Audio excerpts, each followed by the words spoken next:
If we could only make $30,000 a month, we'd be happy. They are making 6 figures a month as a business. Wow. Businesses that fail within 10 years is about 60 to 67%. You can't say mindset. They're looking at us. Oh, shoot. You will have failures. You will fall on the ground and scrape your face on it.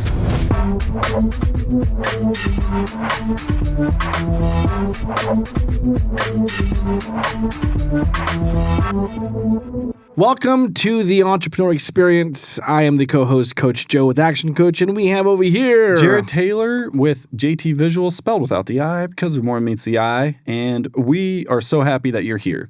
Yes, we are. I feel like we say that all the time. Well, we but truly I really are am. happy that you're here. Especially if you're in the school community.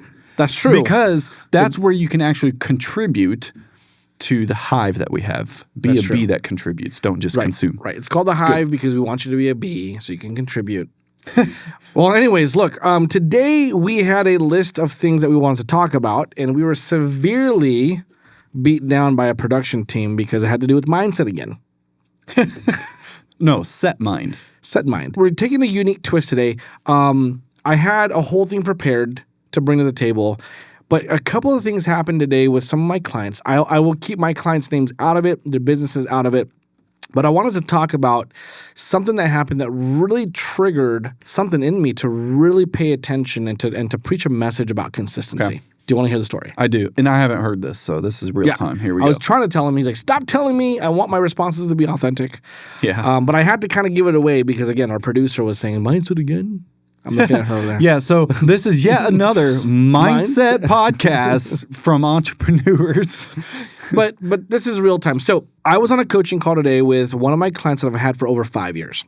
Well, either going on 5 years or just over 5 years. I forget those details. It's been a long time, and it's been an amazing road. This person, between him and his business partner, they came to me struggling to make $30,000 a month. Like, if we could only make $30,000 a month, we'd be happy. They are making 6 figures a month as a business. Wow. And we go on a coaching call, and it's the same. And I say, what do you feel like expressing? And he goes, look, I'm struggling right now because I've had some conversations with people that are in similar industries, but they're not doing as well. And I have to fight the mindset to either believe what they believe or continue thinking differently, so which sets me apart from getting my goals accomplished. And when we talked about it, he was saying that his peers in same industries making similar revenue are blaming the economy, blaming the war in Iran, blaming, whatever those things are that gives them an excuse to be okay with their poor results. And he's like, am I wrong? I'm feeling down. I'm feeling discouraged. And I had to sit there and remind him. I said, okay, cool. Let's walk through this because maybe you are right. Maybe you are wrong. I already knew he wasn't, but maybe you are. So I said, okay, cool. What are you doing on a daily basis to make sure that you get the leads in, to convert them at a specific conversion ratio, to ask them for a specific dollar amount, to fulfill the job, to ask for the check. Very basic. And ask for the reviews. Or simple. So what I was trying to do is walk him through, hey, dude, all you're doing are the basic things you're supposed to do consistently over and over and over again. And what I realize is the other person that he was talking to is also a client of mine. Actually, they took a pause, but they're a client of mine. And that's the very thing that couple struggles with. Because they have high ideas, high emotions, all that. Look, I'm an entrepreneur. It happens to me all the time. I need somebody to bring me back because I can fall into that.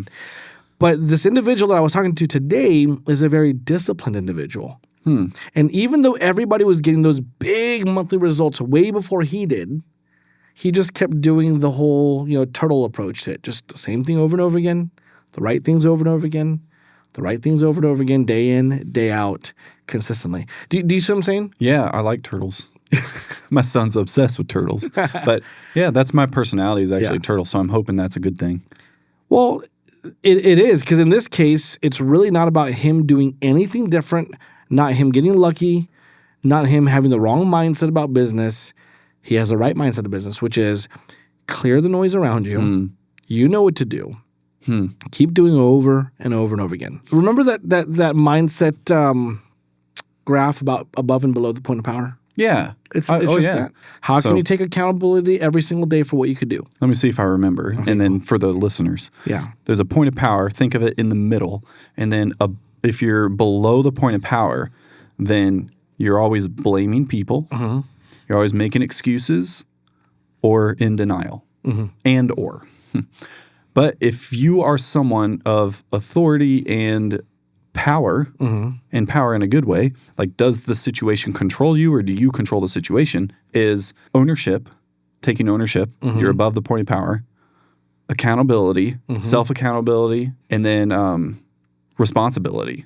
Absolutely right. The whole point of this is every individual has the ability to make powerful choices or powerless choices. Dude, okay, can I interject here? Yeah. Can you say no to that, actually, when you're a co-host? Oh, no. Can you say no? Sorry. Okay, we've been watching Spider-Man. Oh, I love Spider-Man. And you know, like in all the variations of Spider-Man, there's an equivalent of with great power comes great responsibility, which is like that crucial moment of the origin story of any of the Spider-Mans you watch. And that reminds me of the point of power, because with great power comes great responsibility. And of course, they leveled it up because it's like, what level of power do you want? Yeah. So if you want a bigger level, then you take bigger ownership, bigger accountability. But really, it's just being solid or being real over being right. Right? Like, yeah. I mean, there are right things to do and wrong things to do. But sometimes you don't know it. You have to test and measure your results to figure out what the equation equals to. Yeah. Because every time you go into a different season of business, when it comes to scaling, you're not there yet because there's a lot to learn. So you take the past experience of the last season you were in, you developed different skills, you've evolved those skills, and now you're trying to get to the next level. Dude, okay, this also reminds me of marriage. Here's another parallel. There we go. Because, like, we're on our 11th year. Probably by the time this releases, we're in the Bahamas celebrating our 11th year. Come on. It reminds me of like where I am now in 11 years versus like 2 years into it. Oh, and dude, I was like, a wreck at 2 years. Dude, the level of like what you know about yourself, what you know about your partner, what you know about working together, what you know about bringing faith into it is like ignorance is the ceiling. Like, like you just don't know what you don't know.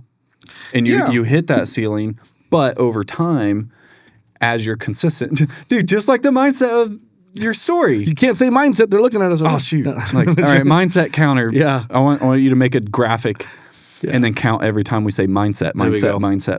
Oh shoot! You made the counter go up just right now. Mindset. Yeah. So it literally probably costs like a penny every time. Well, okay, so today, my wife and I had the opportunity to get into a nice little disagreement. Oh, yeah? To say. And then we looked at each other like, we're not going here, are we? Like, nope. Like, our second year in, it would have been like the biggest fight we would have gone into, right? But we've seen it. I mean, we're going on 20 years. Yeah. Which is crazy to think about. And I wonder if like what's hard about that is when you're growing up, you're figuring out yourself in your life, but once you get married, it's like your whole identity isn't just you anymore. 100%. And then when you have kids too, that's another level. Oh, it's a whole different level. You can't nearly be as selfish as you want to. And then it's like you don't go home and do whatever the heck you want anymore. I remember there was a season of my life, obviously we were much poorer, where I didn't buy myself new clothes for like 4 or 5 years because everything was for my family. Yeah. I get it. You know, everything was for the family. We are comparing our businesses to kind of what marriage is. It's true, right? Yeah. Like when you have different levels and seasons in business as you upgrade and elevate, it changes the way you perceive what you actually went through.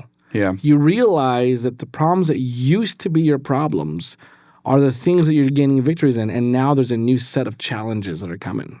And we had a coaching session today too. And what I know now about 6 years into business is way different than my 2 years into business, even 3 or 4 or 5. Like, dude, every year it's like new gained experience and base knowledge. Yeah. Like that's why it's important to be reminded about consistency over time and basics is because as I grow, I get more creative, which is good. But it's like, whoa, hold on. Be creative.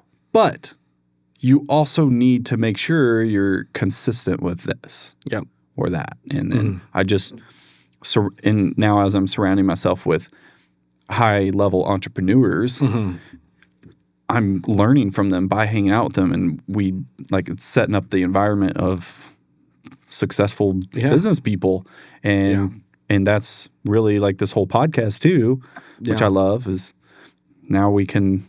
Well, this has been a consistent journey. Yeah, you know that. We all know. I preach this. Forbes comes out with percentages of failed businesses for the last 5 to 10 years, and on average, and these are only the registered businesses that shut down. You know, these aren't people that have just ignored what they had and never said anything. But registered wise, businesses that fail within 10 years is about 60 to 67%. Okay? 60 to 67% fail within 10 years? Within 10 years. Okay.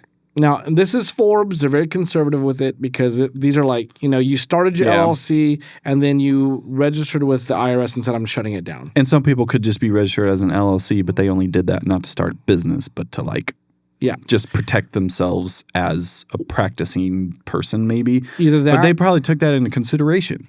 They did. And then on top of that, some people, when they just stop doing business, they forget to shut down their LLC. So it shows that the business is still going. Or one business opens like 5 LLCs and shuts down 4 of them. Yeah. Do those get count, I don't know. See, now we're going into a spiral on that one. Sorry, I'm going into a spiral because I think of outside the box. It's a large number of businesses that will fail in their first 10 years. Yeah. But we all know that burnout is a huge factor. If anything, it's the leading factor of people, shutting down their business. I also believe that because of the burnout, people quit too early. Right? So if we know that success in all things, marriage, business, raising children, this podcast, working, if we know that the basic fundamentals and knowing to just do those over and over and over again, all the right things, is what leads you to success in due time, I think that's where people really just lose their patience. That's what I do with ads all the time. Like I'll start a new campaign and then I'll be like, I never even did it long enough. It's only been 2 days. Get it out. Yeah. But we all know that. So success requires consistency and patience. If I think about it, how do you truly get enough data to actually know your numbers and your metrics if you don't do it for a long enough period? Well, how do you know that just because you have KPIs and a goal, that's the right goal or the effective goal? What drives KPIs? What drives performance? Action. Oh, yeah. Right? Yeah. So you can put KPIs all you want, but if you're not even clear on the action you should take and the activities are wrong. And the activities for the long enough time, then you'll never drive your results because you have an indicator, but you have nothing to measure it by. Right? Okay. What never gets measured never gets mastered. So makes sense. If you're not sitting there doing your work consistently every single day, and you're not measuring the results on a day-to-day, week-to-week, month-to-month basis. So what's the overall problem though? Like with who you deal with every day? Like it sounds so simple, but is it because it's so simple that it's hard? Well, for some people, yes. Kind of like running slides at church. The guy that runs slides, it's the easiest job in the world, but it's the hardest job because it's so easy to mess up too. I don't know if you know this, but I'm from back in the old school church where we had those projectors and the clear. Oh yeah, and you had to move it up and down. The overheads, you had to move it up. Do you know about that? It would have the scroll and you had to crank. Did you crank it or did you just replace it? I just had to replace it. Yeah. So it's like when I pull it off, I have another one and I just bring it up and down. It's funny. I remember that, but only because one of the churches I grew up in was so behind on tech that was still there. That's what we were doing. That's so funny. Dang, I forgot what I was going to say. Well, we were saying simple. Like, why is it that this so commonly happens with business owners? I could already think of a few things. There are business owners that just overthink everything. I'll give you an example. One of the business owners I deal with, he is way too smart for his own good. Are you talking about me? No. I'm kidding.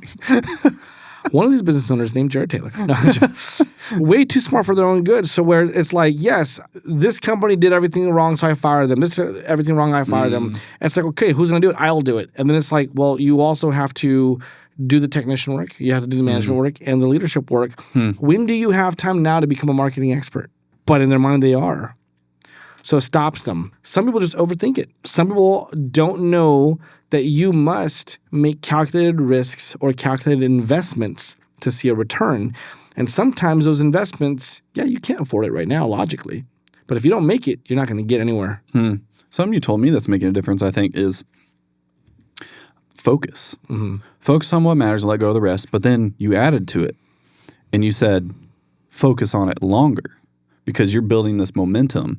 And if you like got nerdy about like doing tasks and productivity, it's like the time it takes to get to a task is significantly higher than this momentum phase where you're like uninterrupted. So you're like spend a little bit more time on these things instead of a bunch of micro things. And it just speeds up the efficiency. Yeah. But I'm thinking of the word focus. And I don't know if it's Dan Martell or some other entrepreneur guru guy that's all over the internet that we all love. But they said there, right? They said to focus, I think it was Myron Golden. To focus is actually to eliminate all other distractions. Yes. It sounds like a Myron Golden quote because he's very methodical like that in his articulation. But think about like when Peter got out of the boat and walked on the water in the storm with Jesus. Yep. He was focused on Jesus. Did he actually care about the storm? Those waves, like the problems, whatever the heck the other disciples were saying behind him, Peter, no.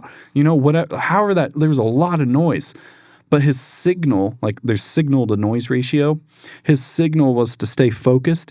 And as he stays focused, everything else didn't even really matter. Yeah. And he was focused on the right thing, which meant that he was walking on water, which is like if we're focused on the right thing, our business is afloat. Yes. You know? Until we start focusing on the wrong thing. And I agree with you. And in business, two things are going to happen for sure. People are going to be like, no, don't do that, right? Like you're going to hear voices all over the place. And in order to focus there, you need to find the right voice, only one or two, business coach, mentor, whatever, and follow that voice. Right? Because you're doing something that the majority of people won't do. So what do you think they're going to advise you to do? Well, don't do that. It's scary. Yeah. I'm going to tell you something right now. If you're an entrepreneur, yes, business is scary. You will have failures. You will fall on the ground and scrape your face on it because you're going momentum and you're sliding. Okay? It happens. You've been there. I've been there. I've seen it all over the place. The thing is I get up from that and I'm like bleeding on half the face and people are like, are you good? And I'm like, yeah, I'm totally good. Totally fine. And I never scheduled the appointment. And I got to come home and I got to tell my wife, everything's great. You know what I mean? Yeah. Because I got to be steady. But she's like, but you're bleeding. As a business owner, when it comes to focus, it's really about saying, okay, I'm gonna mute all other voices. I'm gonna turn off the TV. I'm gonna stop watching the news. I'm gonna stop all those things because I don't want my excuses to be based on things that I have no power over. I want your accountability and your responsibility to be about everything you can and should and will control. You have to control waking up at a certain time and having morning rituals that get you started on the right foot. For me, as I wake up, I am in devotion with my Father, Jesus Christ in heaven, right? I put that first. And by all means, I'm not perfect because sometimes I just go through those motions. Theologically, I think you said Jesus Christ, my Father in heaven. Right. Sorry. Same thing. You heard of the Trinity? Someone was going to leave a comment. So. But look, this is an entrepreneurship podcast. I'm not talking theology. However, you have the choice to do. I have the choice to do that. I also make choices not to do that sometimes, and I feel it. I promise you I feel it. Yeah. I also have the choice to wake up my kids on time, to get them ready for school so that we can get out at a certain time. Instead of making the excuse to let them sleep in a little bit and knowing we're going to rush out the door and just screw up our entire day because everything's high emotion. You see what I'm saying? Yeah, and then what about like spending like the adequate quality time to make sure they know that they're loved, you know? But you're on a different side of things too now with kids. Dude, I got 5. And I have a high schooler about to graduate. Dude, okay, think about this. I know. I am thinking about it. Maybe you've heard this before, but your whole life, you're getting them and training them to live with you. Mm-hmm. But now you're actually helping them to live without you. Yep. That's a pivotal moment, man. It is. And I've told my daughter, because there's a possibility she's going to want to stay here, go to college. And we had the conversation about living at home. And I said, well, if you want to live here, yes, you can. I'll open the door for you. But it's going to look different than if you're a minor. You might get more freedoms, but I'm going to also require more things. Right? Like my job now, and I've always heard that your job to raise kids is to train them to be great adults. Because they're adults for the rest of their life. They're kids for only a small part. But when it comes to your choices, in business, in life, in everything, with your marriage, with your children. Yeah, do you see the parallels? You have to learn where you control things, and you stay focused there. And good control. Good control. I'm not talking about negative control, but right. Because it's not like controlling other people, but it's controlling how you behave and impact and influence. Yep. Right? Yep. That's the good control. Here's one area that people have a hard time influencing and taking responsibility for is your emotions. Emotions show up. You can't control. EQ? Yeah. But you could definitely EQ it. You can definitely take responsibility for, well, I need to realize that's a story I'm telling myself instead of a reality I want to happen so I can justify my big emotions right now. You have to take responsibility and say, look, even though there is this happening in the world, this place being bombed, all that kind of stuff, I need to regulate and take responsibility for the emotions that I'm feeling and still choose to be consistent in loving my family, my children, my wife, my husband, showing up for my business, making sure that my team members are taken care of and empowered, running the systems, all that. And it takes practice. It takes discipline. It takes discipline. Yeah. It takes time to train your mind to do this because your mind's always the neural pathways are always. I don't know. I'm not a brain. You can't say mindset. Remember that. Oh yeah. Mindset, I'm not a brain. I'm not a brain scientist or anything, but I know that there's the things that fire when you think. Is it neurons? Neurons. Yeah. Neurons, and there's pathways, and those pathways. It's going to choose. Should we say neurotic pathways? You could. Probably. I think. I don't know. If you're a scientist, it would be neural probably. If you're a scientist, please don't comment. If you're a scientist, please comment and start a podcast with us. We'd love your kind of information. I know. So as a podcast. Smarter. But your brain chooses the area of least resistance. So if you grew up your whole life thinking negative thoughts or thinking one way or another, it's going to choose that first. And the practice and training of your mindset is over time telling it, no, go this way. You take your thoughts captive, just like what the Bible says. It's so crazy. Oh my gosh. Crazy that even if you don't believe, it's still good advice. But I agree. I mean, I agree. Yeah, true. So you got to take your thoughts captive, catch it, and then be like, wait, hold on, go over here. Well, what does captive mean? Like, what is a captive? It's to hold. It's a prisoner. Yeah, prisoner. You put them in a cell. You control where it goes, what it comes in, what it comes out. You control what it eats. Yeah. With your thoughts and with your emotions, those need to be held captive. So, dude, okay, a little quick story is like, I was 5 years in business, which isn't that long ago, and I had this negative news come up. I saw a text while I'm driving, and at first I'm in this mood of like singing loud and like listen to podcasts gung-ho about to go in the office, but I got like bad news for business. Yeah. I don't remember. Left. I don't remember exactly, but it triggered like all this emotion normally. But this time, I remember exactly where I was, and the feeling was actually the complete opposite, which is weird. Because I took it as a sign as, wow, something's happening. It means I'm growing. It means that I'm in this area like I'm called to do this because this came up and it's not so good. And it was the first time I felt zero, like, can I say this? Zero anxiety over like a text. Which, to validate you, I've gotten those texts before, and it's hard not to feel anxiety over it. And then you gotta like go to a team meeting and you gotta like rally everybody. Let's rally. How's it going? You know, what do you feel like expressing? I feel like expressing I'm like, I don't want to be here today because of a text message. I got a message right before I podcasted.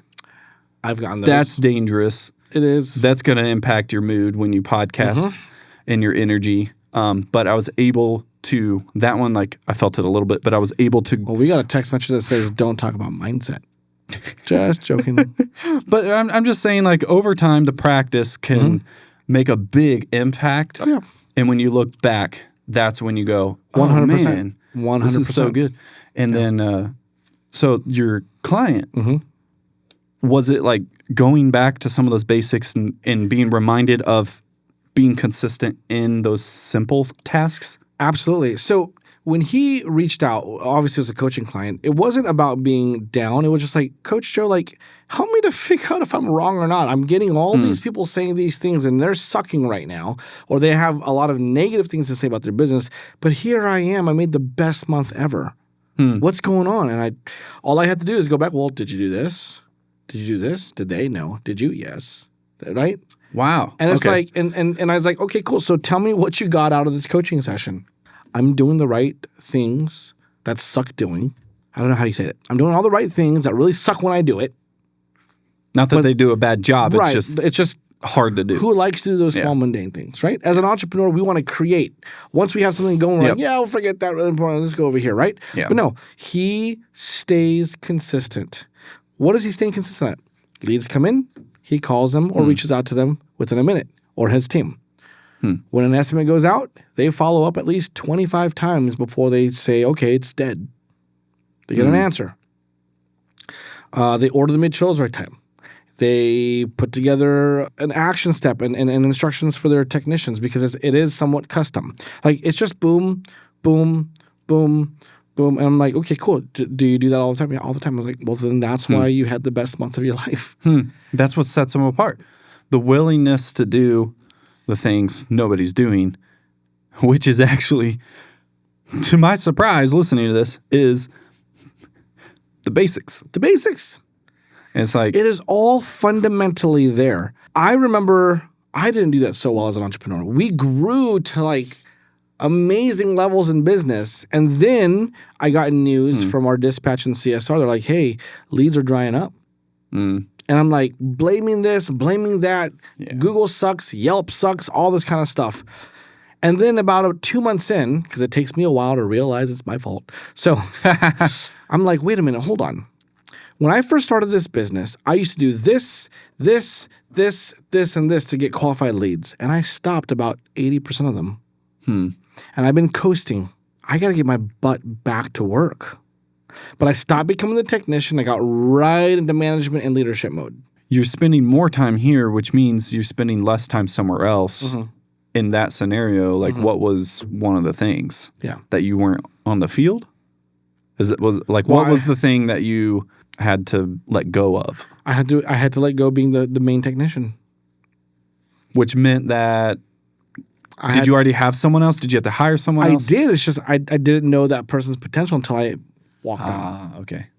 So I had to say, look, guys, I need to spend more time doing this because now I'm bottlenecking the growth. We can't grow any more than this if I don't go out and network anymore. If I don't go meet new people, do those golfing tournaments, all that kind of stuff. Because that's what I used to do to bring business into the business. Dude, this has been a good episode. And I think if we try to dig in any more, then because there's something I go by, which is it's Batman, actually. It's Batman. You can die a hero or live long enough to see yourself become the villain. Oh, I remember that one. Now, that was actually Two-Face that said it, which was funny and ironic. But that was the whole point of The Dark Knight. That was my favorite one, dude. That was a good one. Dark Knight. Anyways, though, I'm thinking of that like in content. So when we record podcasts, record videos, whatever it is, if we try to say everything in one sitting, we can lose people. It's better to leave people wanting more. Yeah. Well, check this out. Remember the Apostle Paul, where you preached so long that a kid fell out the window? I actually don't remember. You don't remember I that read story? the Bible like 3 times. And Anybody over here, producers, remember that story? Someone Come on. fell out the window. A kid fell out the window. He's falling asleep, and he's like, "Yeah, I probably shouldn't be preaching that long." I don't remember that. I got to look this up. Right? Man. Am I right? That's so funny. And he was so like in it. The kid was falling asleep, sitting in the window, and just boop, died, and Paul revived him. And now when I do a podcast by myself, I'm like, okay, I got to be real about this. I don't want to be like one of those pastors who thinks they're better than they actually are. And how do you know if you don't take the feedback? Yeah. And if you take the feedback, it's hard. And the people you're trying to get feedback from, you pay them, so they're gonna toot your horn. Yeah. I don't know how to say that. Well, look, one of my pastors said this. He said, "There's 3 B's when it comes to ministering: be brief, be believable, and be gone." Be gone. Be gone. Be gone with it. So with this podcast, right before we're be gone, I want you guys to check out the link in the description for anything that we mentioned. Should we say mindset? And if you're into increasing your good mindset and to live above the point of power, then you should join our school community to get more out of it. Oh, yes. It's fun, actually. Links in the description. I've actually got a lot more active in there. Dude, it's good. And we at first had a filter where you had to be a certain level of engagement before you could actually engage. But no, you can engage now. You can engage it as soon as you're in there, and you can ask questions. Other people, it's there to contribute, not like just for me to preach at you or for Joe to preach at you or anything like that. And then you sit there and just click like and comment. We're not looking for that. We're looking for actual contribution to build this hub of entrepreneurs. If you have a question, hey, what are you guys doing for your marketing these days? Or like, what's the, like, ask a question and then generate real results and surveys based on what people are doing. And you did one and you're like, celebrate your wins. Today's Friday. How did the week go for you guys? Yeah. So the second thing we need is for you to actually comment and like those posts. Yeah. So that'll help. So join our school. It's SKOOL. Yep. Links in the description. Yep. That one. So if you also want, never mind. I'm not going to say it. What?